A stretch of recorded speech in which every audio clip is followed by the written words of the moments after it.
अस्सलाम वालेकुम रहमतुल्लाहि व बरकातहू। जी मैं हूँ Mohammad Hasan Iqbal. Welcome to my channel doctor biology. तो आज हम जिस टॉपिक पर आपके लिए वीडियो लेकर आए हैं उस टॉपिक का नाम है ग्लाइऑक्सीसोम्स। आज हम इसके मतलब डिटेल में पढ़ते हैं, लेकिन उससे पहले मैं आपसे गुजारिश करता चलता हूँ कि अगर आप मेरे इस चैनल पर नए हैं तो सब्सक्राइब ज़रूर कर लें, बेल आइकन को ज़रूर दबा लें ताकि आने वाली हर वीडियो आप तक बर वक्त पहुँच सके। ग्लाइऑक्सीसोम्स, इसकी डायग्राम को देखें तो हमें नज़र आता है कि ये जो आपको लेफ्ट साइड पे पैरेट कलर की लाइन अंडरलाइन हुई नज़र आ रही है, इसमें देखिए इसके इंटरनल साइड पर सेल का अंदरूनी मवाद है और इसके अंदर माइटोकॉन्ड्रिया नज़र आ रही है, राइबोसोम नज़र आ रही हैं और ये छोटे छोटे डॉट्स नज़र आ रहे हैं। मतलब ये उनके दिखाने का है कि ये ऑर्गेनेल्स हैं अदर।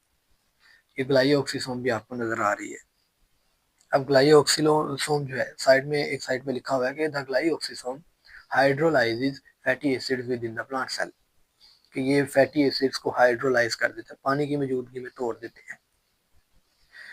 चलें बढ़ते हैं, हम मजीद इसकी डिस्कशन करते हैं। अक्रंस की देखें बात, तो प्लांट्स कंटेन एन ऑर्गेनल, पौधे एक ऐसी ऑर्गेनल को रखते हैं which in addition to glycolic acid oxidase, जिनके अंदर ग्लाइकोलिक एसिड ऑक्सीडेज भी होता है, एंजाइम ये, और मैंने लास्ट वाले लेक्चर में भी ये इस एंजाइम के मुतालिक आपको बताया था, एंड कैटालेज, और कैटालेज भी होता है। Also possess a number of enzyme that are found in animals, और इसमें ऐसे कुछ और एंजाइम्स भी होते हैं जो दूसरे सेल्स के अंदर भी पाए जाते हैं जानवरों के। This organelle is called glyoxysome, इस ऑर्गेनल को हम ग्लाइऑक्सीसोम कहते हैं। इसकी अबंडेंस में देखें कि ये अबंडेंटली कहाँ पाए जाते हैं ज़्यादा मिकदार में, तो mostly abundant in plant seedlings. जो प्लांट का सीडलिंग होता है ना, सीडलिंग में आपको सबसे पहले बताऊं कि क्या होता है, कि एक आपने बीज सीड तो देखा ही होगा, सीड से ही ये लफ्ज है सीडलिंग, कि जब सीड मिट्टी में रखते हैं उसको फेवरेबल कंडीशन मिलती है मुनासिब, उसमें से एक छोटी सी जड़ निकलती है, एक छोटी सी शूट निकलती है उस कंडीशन में, यानी कि ये कह लें बेबी प्लांट, अभी वो मतलब प्लांट बनना ही शुरू हुआ है बीज से, सीड से, उसको कहते हैं सीडलिंग। तो ये जो सीडलिंग होता है ना, उसमें ये होती है ज्यादा मिकदार में ये वाली organelle glyoxysome, which rely upon stored fatty acid to provide them with energy. अच्छा कहता है वो जो सीडलिंग होती है ना, उसको उसका सिर्फ और सिर्फ इन्हिसार फैटी एसिड पर ही होता है जो बीज के अंदर स्टोर हुए होते हैं पहले से ही, फैटी एसिड्स।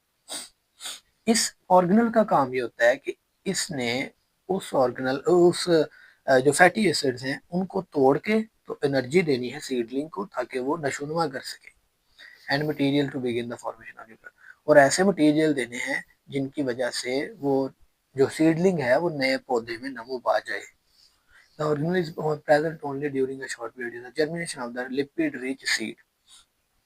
और मैं ये भी आपको इंटरेस्टिंग फैक्ट बताता चलता हूँ हकीकत, कि ये थोड़ी देर के लिए ही होती है, बाद में ये खत्म हो जाती है, टूट जाती है। ये कब होती है? ये होती है जब पौधे ने जर्मिनेशन करनी है, यानी कि जब उगने हैं बीज से, और ये उन बीजों में होती है जिनमें लिपिड होते हैं ज्यादा मिकदार में, उन बीजों में होती है जिन बीजों के अंदर लिपिड्स नहीं ना होते, यानी कि लिपिड पुअर सीड होते हैं जो, उनके अंदर ये नहीं होती है।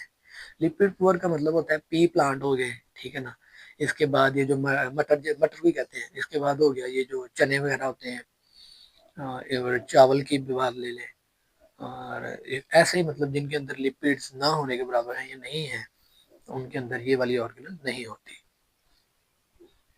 क्योंकि इनका काम ही होता है कि उन्होंने फैटी एसिड्स के ऊपर काम करना है। अच्छा मैं इसके ना फंक्शंस की तरफ बढ़ता हूँ।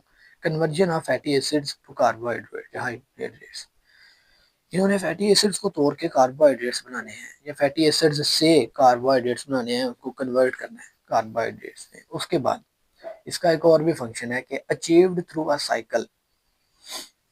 अब मैं आपको ये भी बताऊं कि ये जो फैटी एसिड से कार्बोहाइड्रेट्स का बनना है ना, ये एक साइकिल के तहत होता है, एक सर्कल, मतलब एक मुकम्मल चक्कर होता है। कैसे कि ये ग्लाइकोक्सिलेट साइकिल होता है ये, और the enzyme of which are involve in the glycosome, और इसमें बहुत से एंजाइम्स जो है ना वो ग्लाइकोक्सिसोम में इस्तेमाल होते हैं फैटी एसिड से कार्बोहाइड्रेट्स बनाने में। अच्छा वो जो मैं फंक्शन आपको बताने लगा था वो ये है कि play important role in both catabolic and anabolic pathways, कि ये ग्लाइकोक्सिसोम जो होते हैं ये कैटाबोलिक रिएक्शंस और एनाबोलिक रिएक्शंस या पाथवे कह लो, उनमें इस्तेमाल हो रहे होते हैं। कैटाबोलिक मैंने आपको शायद पहले भी बताया हो कि एक ऐसे पाथवे या ऐसे रिएक्शंस को कहते हैं जिसमें बड़े बड़े मालिक्यूल्स को छोटे छोटे मालिक्यूल्स में तोड़ा जाता है। और एनाबॉलिक पाथवेज या एनाबॉलिज्म या एनाबॉलिक रिएक्शन वो होते हैं जिनमें छोटे छोटे मालिक्यूल्स जुड़ के बड़े मालिक्यूल्स बनाए जाते हैं।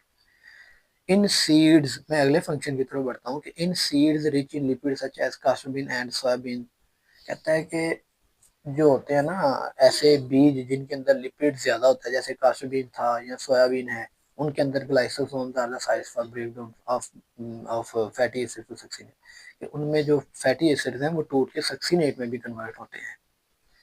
तो ये फंक्शन था ग्लाइयोक्सिसोम्स का।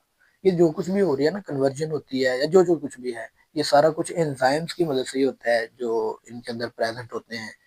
तो ये था आज का टॉपिक, इंशाल्लाह नेक्स्ट वीडियो में मिलेंगे।